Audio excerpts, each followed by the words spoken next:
ఇప్పుడు మనము గజకేసరి యోగము అనేటటువంటి ఒక శుభప్రదమైనటువంటి యోగం గురించి మనం చెప్పుకుంటున్నాం. ఇక్కడ ఇందులో ప్రముఖ పాత్ర చంద్రుడు, గురు శిష్యులు అనుకోండి. వాళ్ళిద్దరు కూడా అనుకోవడం కాదు, గురు శిష్యులే కూడా. వాళ్ళిద్దరినే ఆధారం చేసుకునే గజకేసరి యోగం ఏర్పడుతూ ఉంటుంది.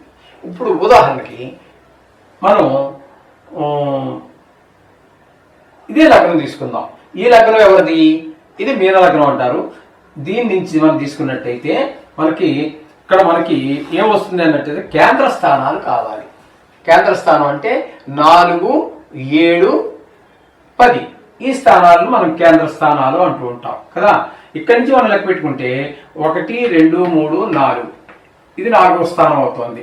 అలాగే 7వ స్థానం కూడా కేంద్రమే, అలాగే 10వ స్థానం కూడా కేంద్రమే. ఇవి కేంద్ర స్థానాలు అంటారు. 4 అంటే 1 కూడా కేంద్రంగాను కోణంగాను పరిగణిస్తారు లగ్నాన్ని.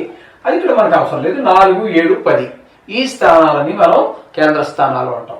ఇక్కడ గురువు గారు ఇక్కడే ఉన్నారనుకుందామండి, లేదా చంద్రుడు ఉన్నాడు అనుకుందామండి. మీ ఇష్టం ఏదైనా అనుకోవచ్చు ఈ రెండిట్లో.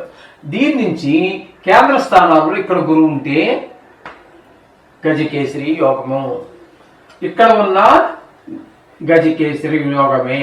గురువు ఇక్కడ ఉన్నా కూడా, ఇక్కడ ఉన్నా కూడా గజకేసరి యోగం ఏర్పడుతున్నది.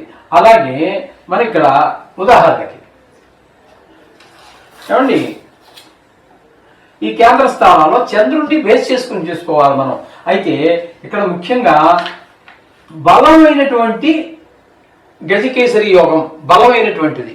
అది ఎక్కడ అన్నట్టయితే చంద్రుడి స్వస్థానమైనటువంటి కర్కాటకంలో చంద్రుడు ఉండి, అలాగే ఆయన ఉచ్చస్థానం అయినటువంటి వృషభంలో, ఇక్కడ ఈ వృషభంలో చంద్రుడు ఉన్నా, దీనికి ఇక్కడి నుంచి మనం తీసుకుంటే 4. ఇప్పుడు మొదటి దాన్ని చేర్పేద్దామండి.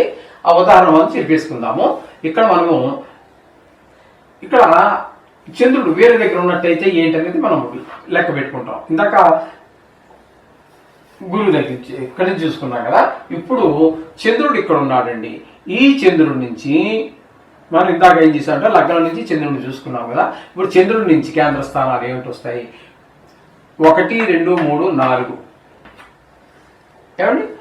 ఇక 5, 6, 7 ఓకే, 8, 9, 10 అర్థమైంది కదండి. ఇక్కడ కనుక ఈ స్థానాలలో ఇక్కడ మనం ఇప్పుడు తీసుకున్నాం, ఇక్కడ నుంచి తీసుకున్నాం. ఇది ఇందాకది, ఇది అంతేగా, ఇందాకది. ఇప్పుడు ఈ చంద్రుడు నుంచి 1, 2, 3, 4 స్థానాల్లో ఇక్కడ గురువు ఉన్నా, ఇక్కడ గురువు ఉన్నా, ఇక్కడ గురువు ఉన్నా కూడా ఇది గజకేసరి యోగమే అంటారు దీనిని. అయితే బలమైనటువంటి గజకేసరి యోగం ఏదన్నట్టయితే చంద్రుడు స్వస్థానమైనటువంటి కర్కాటకంలో చంద్రుడు ఉండి, అక్కడి నుంచి 4వ స్థానం అయినటువంటి తులలో గురువు ఉంటే, అలాగే ఇక్కడి నుంచి 7వ స్థానం ఏమవుతుంది? 5, 6, 7 ఇక్కడ గురువు ఉంటే, అలాగే 12వ స్థానం అంటే ఇక్కడ వస్తుంది. ఇక్కడ గురువు ఉంటే దీన్ని బలమైనటువంటి చంద్రుని యొక్క స్థానం, ఉచ్చస్థానం, స్వస్థానము, ఉచ్చస్థానము అది తీసుకున్నట్టయితే బలమైనటువంటి గజకేసరి యోగంగా చెబుతూ ఉంటారు పెద్దలు. ఈ విధంగా ఉంటుందండి గజకేసరి యోగం యొక్క పద్ధతి.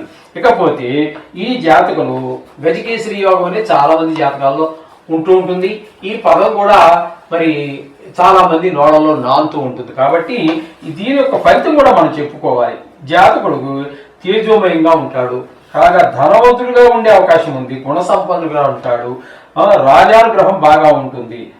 ఈ విధమైనటువంటి మంచి మంచి ఫలితాలన్నీ కూడా ఈ గజకేసరి యోగం వల్ల అవి ఏర్పడుతూ ఉంటాయన్నమాట అండి.